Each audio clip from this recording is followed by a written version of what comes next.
ሰላም እንደምናምሻችሁ ተመልካቾቻችን ከትግራይ ቴሌቪዥን የሚተላለፍላችሁ የአማርኛ ቋንቋ ዜናችን ጀምሯል። ከዜናዎቹ ጋር ማህሌት ጸጋይ። በቅድሚያ ጥቅምት 30 2013 ለህዳር አጥቢያ በማይካድራ የተፈጸመው ጨፍጫፍ ጀምሮ በትግራይ ህዝብ ተፈጸሙ ጄኖሳይድና የዘር ማጥፋት ወንጀሎች ፍትህና ተጠያቂነት እንዲረጋገጥባቸው እየተጠየቀ ነው። የዛሬ 5 ዓመት ጥቅምት 24 በትግራይ ህዝብ ላይ የታወጀው የጄኖሳይድ ጦርነት የመጀመሪያው ገፈት ቀማሽ የሆኑት የምዕራብ ትግራይ አካባቢዎች መካከል የማይካድራ የትግራይ ተወላጆች ጨፍጫፍ በቀዳሚነት ይጠቀሳል። በፕሪቶሪያው የሰላም ስምምነት ደም አፋሳሹ ጦርነት ቢቆምም ተፈናቃዮች ወደ ቀያቸው አልተመለሱም፣ ፍትህና ተጠያቂነት አልተረጋገጠም። የትግራይና ህገ መንግስታዊ ግዛት ባለመመለሱ የምዕራብ ትግራይ ህዝብ ስቃይ እንዲቆም ፍትህና ተጠያቂነት እንዲረጋገጥ ስምምነቱ ሙሉ በሙሉ እንዲተገበር ተጠይቋል። ታደሰ ልጅአለም ተመልክቶታል። ጥቅምት 30 ለህዳር መባቻ አጥቢያ 2013 ዓ.ም በምዕራብ ትግራይ ፈርጧ ማይካድራ የተፈጸሙ ማንነት መሰረት ያደረገው ጭፍጨፋ በምዕራብ ትግራይ ዞን የተካሄደው ዘር ማጽዳት ዓለም አቀፍ ወንጀል በትግራይ ህዝብ ሲካሄድ በዚች ከተማ የተፈጸመው ቀዳሚው ተጠቃሽ ነው። ጥቅምት 30 2013 ዓ.ም የጀመረው የዘር ማጥፋት ወንጀል የዛሬ 5 ዓመት ልክ በበረሃዋ ማይካድራ ከተማ 30 ህዳር አጥቢያ በማይካድራ ነዋሪዎች የእልቂት አዙሪት የጀመረበትና የትግራይ ተወላጆች በማንነታቸው በአንድ ጀንበር ብቻ በመቶዎች ንጹሃን የተጨፈጨፉበት አሰቃቂ የታሪክ ክስተት ሆኗል። በተሳሳተና ሆን ተብሎ በተፈበረከ የሐሰት ትርክ በመፍጠር የማይካድራ ጭፍጨፋ እንዲፈጸም በሚዲያና በተለያዩ መንገዶች ቅስቀሳና ዘመቻ ይደረግ እንደነበር የጥቃቱ ሰለባ የሆኑ ወገኖች ይናገራሉ። ከጭፍጨፋው የተረፉት ነዋሪዎች እንደሚሉት በታጣቂ ኃይሎች የተፈጸመና በጠመንጃ፣ በዱላ፣ በገጀራና በመጥረቢያ የተለያዩ ስለታማ ቁሶችን በመጠቀም እያሰቃዩዋቸው እንደነበር ያስታውሳሉ። ትግራይስ በሐራስ በጥይት ሳይጉባይ ሰዎች ሲታረዱ ይታየናል። በሁሉም አካባቢዎች የተጋሩ ደም ይፈስ ነበር። እኛም መሞት ስለማንፈልግ ለመሸሽ ታግለን ነበር። አንዳንድ ሴቶች ባሎቻቸውን አጥተው ነበር። ህይወታችንን ብቻ ይዘን ነበር የሸሸነው።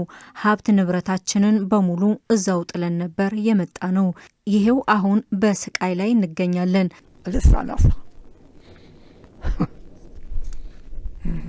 በጥቅምት 30 ቀን ብቻ እንኳን ከ400 በላይ ሰዎች ነበር የሞቱት።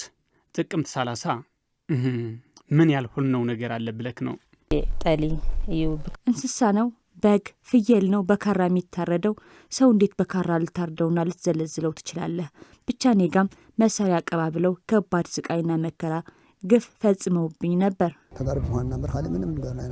ተጋሩ በመሆናችንና በማንነታችን ብቻ ነው የጨፈጨፉን ያሳደዱን። ጥቅምት 30 ላይ አዝመራ ለመሰብሰብ በማሳ ላይ ያለን ነው። 2 ሰዓት ገደማ ነው ጥቃቱ የተፈጸመብን። እኔ ሙተዋል ብለው ነበር ጥለውኝ የሄዱት። አካባቢያችን ላይ ብዙ ሬሳ ወድቆ ነበር። ትልቁና ዋናው አስፋልት ላይ ከ100 በላይ ሬሳዎች ነበር ያየሁት። የጥቃቱ ሰለባዎች እንደተናገሩት በማይካድራ በትግራይ ተወላጆች ላይ የተፈጸመውን የጅምላ ጭፍጨፋ የታቀደና ምንም የትግራይ ተወላጆች እንዳይቀር ተደርጎ የዘር ማጽዳት ለመፈጸም መሆኑና ይህም በፋኖ ኃይሎች በአማራ ልዩ ኃይሎችና ሚሊሻ ሆን ተብሎ የታቀደ መሆኑን አክለዋል። እንደ ተጎጂዎቹ ገለጻ አስከሬኖቹ በወንዞችና በቆሻሻ መጣያዎች ውስጥ እንደተጣሉና ገሚሶቹን በአውሬ መበላታቸውን ያስረዳሉ። ሰዎች በቢላ ይታረዱ ነበር። ነፍሰ ጡሮችም ሆዳቸው በቢላ ይታረዱና ይቀዷቸው ነበር። ሁላችንም ለመግደል ዓላማ አንግበው ነበር የመጡት። እኔ እንኳን ሲጨፈጨፉና ሲታረዱ በአይኔ ያየሁት ከ250 በላይ ተጋሩ ይሆናሉ። ሰላም ሆነ ነዓላወሉ ፈይጠም እንዳዛወሩ ላኸዱ ቀተልዎም በረኸፈ ወደማሸላ አንገት እጅና እግር መቆራረጥና በየቦታው ማንጠባጠብ ከሰው ሕሊና ውጭ የሆኑ ተግባር ነበር የተፈጸመብን። ትግራዋይ በጣም ከባድና ዘግናኝ ጊዜ ነበር ያሳለፍ ነው።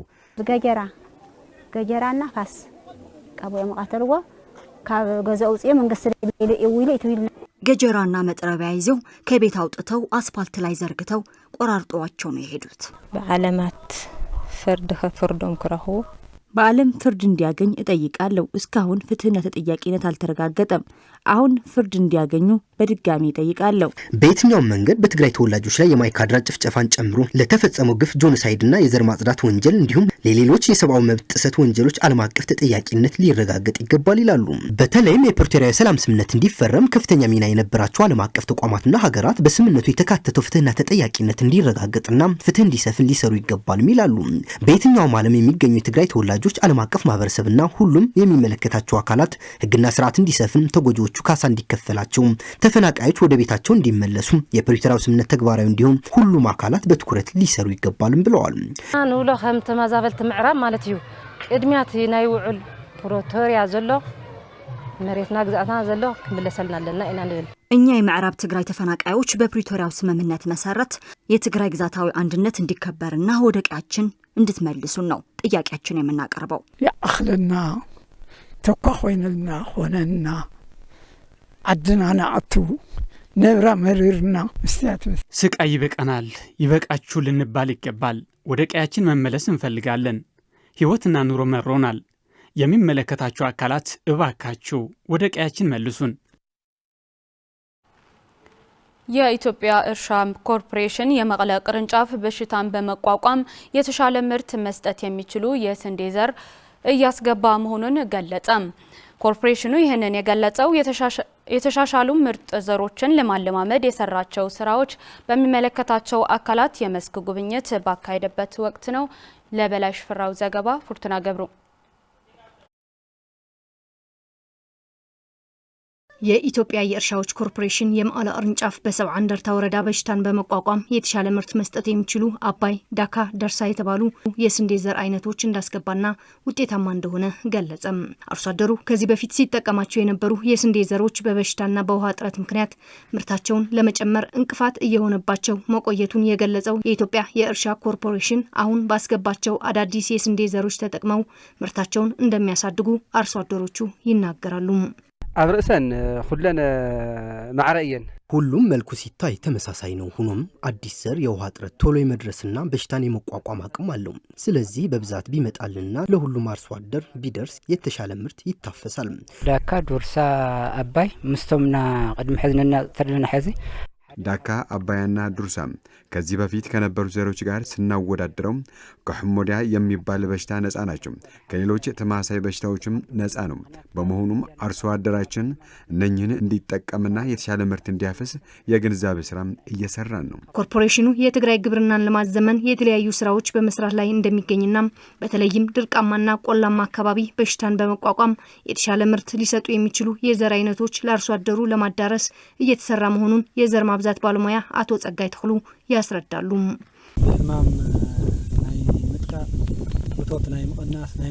በተለያዩ በሽታዎች የመጠቃት ምርት የመቀነስ የመሳሰሉ ችግሮች እየታዩ ነበር። አሁን ግን ያመጣናቸው አዳዲስ ዘሮች ከአካባቢው ስነ ምህዳር ጋር የሚስማማና የአካባቢውን ችግር ሊፈታ በሚችል መንገድ ተጠንቶ በዚህ 2 ዓመት ለሁሉም አርሶ አደር ተዳርሶ የተሻለ ምርት እንዲያፍሱ ከአርሶ አደሮች ጋር በመግባባት ላይ ተደርሷል። የዘር አይነቶቹ ውጤታማ በመሆናቸው ምርትን በማሳደግ ረገድ ከፍተኛ አስተዋጽኦ እንዳላቸው የገለጹት የትግራይ ግብርናና ተፈጥሮ ሀብት የዘር ማባዛት ቡድን መሪ አቶ ኃይሉ አባይ ናቸው። ዱርሳ፣ ዳካ፣ አባይ የሚባሉ አዳዲስ ዘሮች በዚህ ዓመት ከአርሶ አደሮች እንዲጠቀሙ በመግባባት ተደርሷል። ምክንያቱም አርሶ አደሩ ላይ መዘናጋት አለ። በዚህ ምክንያት የተሻለ ምርት እየታፈሰ አይደለም። በመሆኑም እነዚህ አዳዲስ ዘሮች ጠቃሚ ናቸው። እነዚህ የተሻሻሉ ምርጥ ዘሮች የአርሶ አደሩን ምርታማነት በመጨመር የምግብ ዋስትናን በማረጋገጥ በኩል ሚናቸው የጎላ እንደሚሆኑም ተስፋ ተጥሎባቸዋል።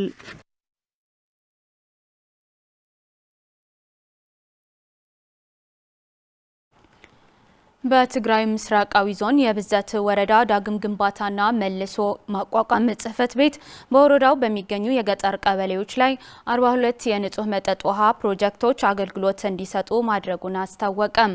ጽሕፈት ቤቱ በወረዳው 228 ሚሊዮን ብር በመመደብ 65 አነስተኛ የትምህርት፣ ጤናና የንጹህ መጠጥ ውሃ ፕሮጀክቶች በግንባታ ላይ መሆኑን ገልጿል። ለገብረ እግዚአብሔር ገዳሙ ዘገባ ታሪክ ፍስሐ ተመልክቷለች።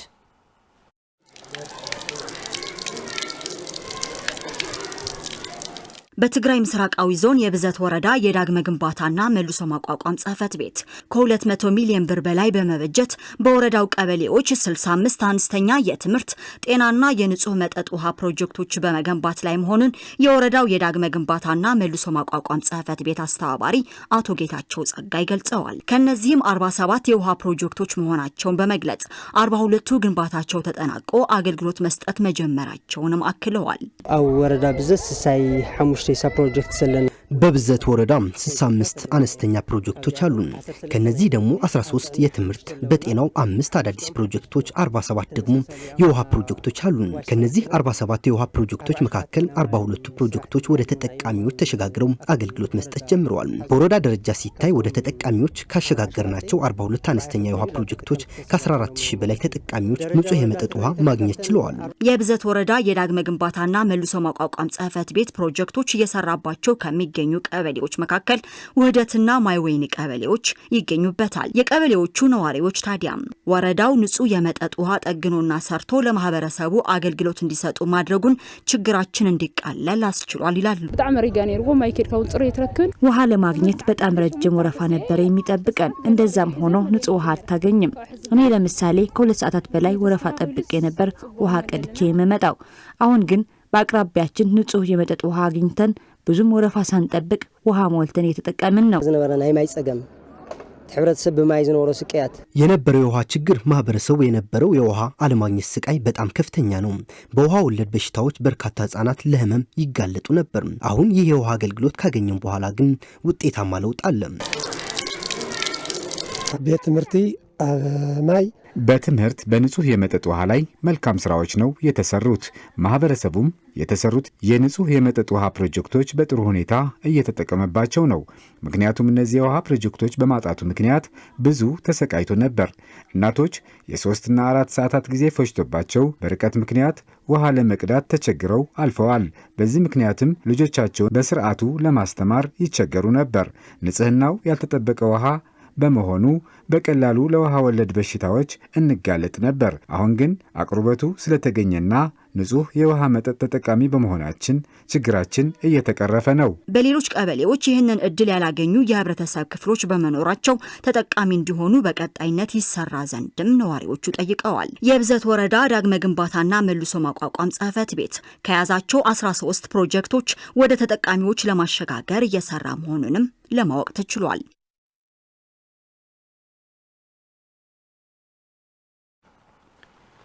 ጥቅምት 24 2013 ዓመተ ምህረት በትግራይ ህዝብ ላይ የታወጀው ጄኖሳይዳዊ ጦርነት ግፉን በመጀመሪያዎቹ ቀናት ካስተናገዱ የምዕራብ ትግራይ አካባቢዎች መካከል በማይካድራ የተፈጸመው አሰቃቂ ጨፍጫፍ ተጠቃሽ ነው።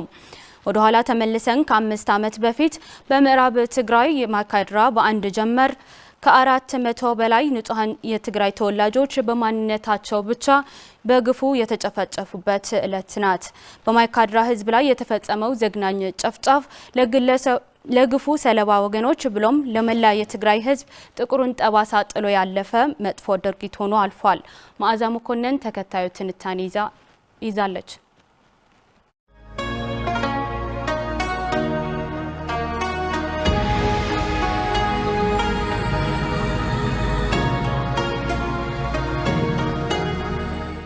شأن رجع جافس يريها يدقم ደሞ ባንድ ጊዜ አይጎልቱም። ቆይ ትንሽ ተሳቃይ ለትግሬስ ትንሽ መሳቃይ ያስፈልጋል ብሎ ሻዕለይት ቋርዋት ሚት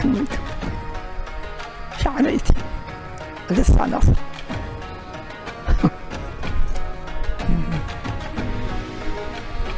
ታይሞ ጥቅምት 24 ቀን 2013 ዓ.ም በትግራይ ህዝብ ላይ የታወጀው ጄኖሳይዳዊ ጦርነት የትግራይ ህዝብ በታሪኩ አይቶት የማያውቀው አስነዋሪና አሰቃቂ ግፍ በጥቁር የታሪክ መዝገብ ላይ ሰፍረዋል። ይህን አስነዋሪ ድርጊት ካስተናገዱ የትግራይ አካባቢዎች በምዕራብ ትግራይ ማይካድራ በትግራይ ተወላጆች ላይ የተፈጸመው ዘግናኝ ግፍ ተጠቃሽ ነው። ጥቅምት 30 ከ400 በላይ ዜጎች በትግራዋይነታቸው ብቻ በአንድ ሌሊት ተጨፍጭፈዋል። ከምንም የፖለቲካ ንክ የጸዱም ሰርተው የሚበሉ ተጋሩ ናቸው በእለቱም የተጨፈጨፉት። የማይካድራ ወጣት ይሁን አሮጌ ይሁን በካራና በገጀራ ታርዳል ማለት ነው። ወደ ኋላ ተመልሰን ከ5 ዓመት በፊት ልክ በዚህች ዕለት ጥቅምት 30 2013 ዓ.ም በምዕራብ ትግራይ ማይካድራ በአንድ ጀንበር ከ400 በላይ ንጹሃን የትግራይ ተወላጆች በማንነታቸው ብቻ በግፍ የተጨፈጨፉባት ዕለት ናት። በመቻች በባህር ሰላም በንጎራ ገርዝ መጽ ጎረሮ ቦታ በመቻች በባህር ሰላም በንጎራ የሚባሉ ውስጥ ቦታ ይዘው ከመኪና እየወረዱ ትግራዋይን ገለዋል። በሁሉም ቦታ እየመጡ ህዝቡን ጨርሰውታል። ሙቷል ብለው ነው የተውኝ። በቦታው እያደርኩ በሌላኛው ቀን በምልክት ሰው ጠራው። መጥተው አነሱኝ።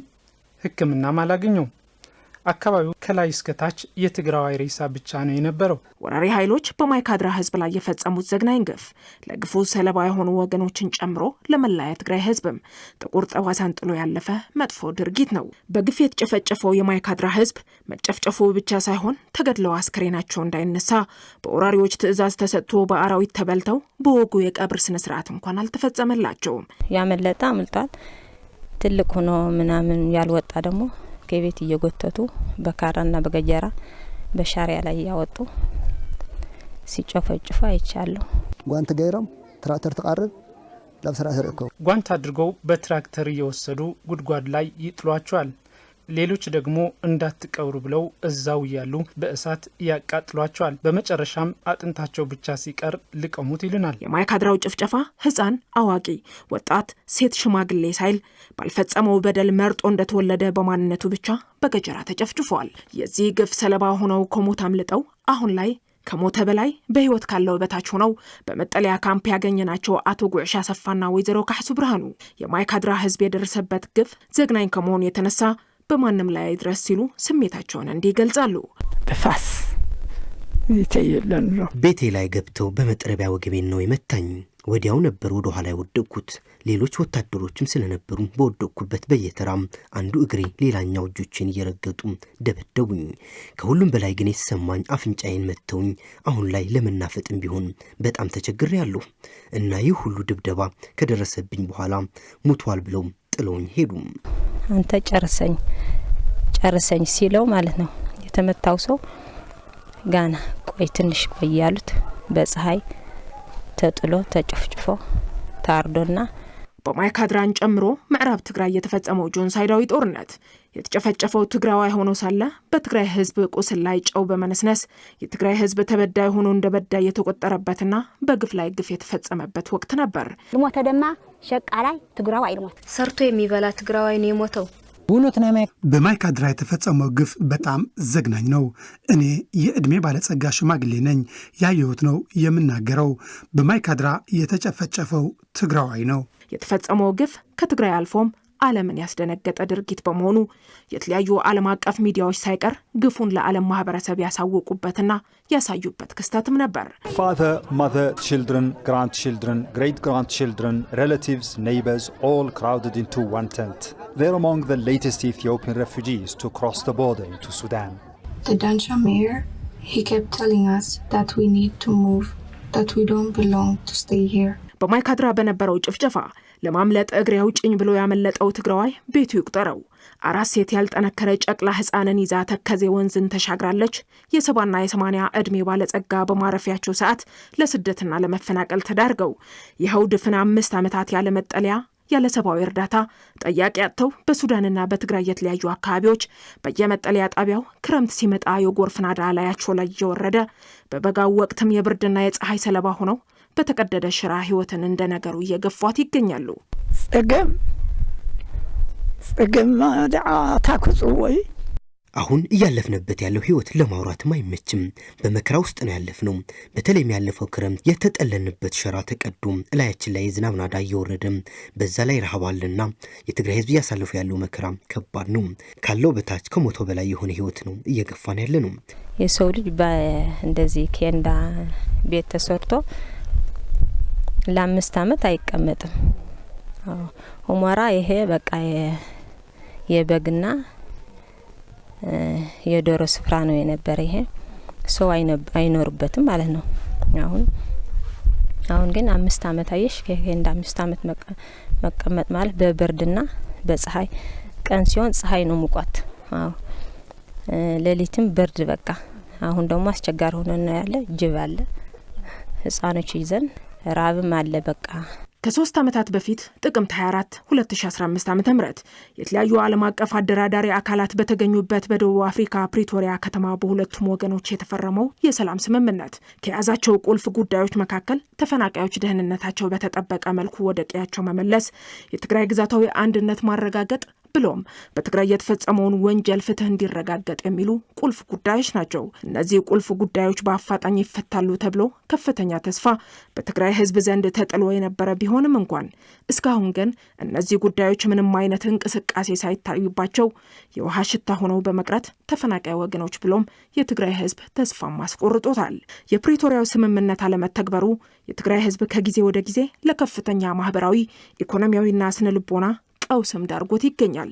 ስለሆነም የትግራይ ህዝብ እያስተናገደ ካለው ሁለንተናዊ ቀውስ እንዲወጣ ሁለቱም ተደራዳሪ አካላት፣ አደራዳሪ አካላትና ዓለም አቀፍ ማህበረሰብ ስምምነቱ በሙሉነት ተተግብሮ ተፈናቃዮች ካሉበት አስከፊ ህይወት እንዲላቀቁ፣ ወደ ቀያቸው መመለስ፣ ግዛታዊ አንድነት ማረጋገጥና ፍትህ እንዲረጋገጥ መስራት ይገባል።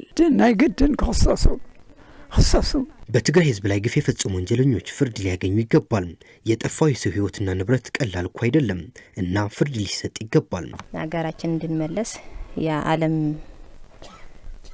ያስታረቁም ፕሪቶሪያ ያስታረቁም ሁሉ የዓለም መንግስት ያለ ተዋውሮ የትግራይ ህዝብ ከችግር ነው ወድቀ ያለ 5 ዓመት ከብርድና ከፀሐይ በራብ ስለሞትነ በቃ ይበቃችሁ ብሎ ወደ ሀገራችን እንዲመለሰን እንፈልግ። ዜናዎቻችን እነዚህ ናቸው። አብራችሁን ስለነበራችሁ እናመሰግናለን። ሰላም።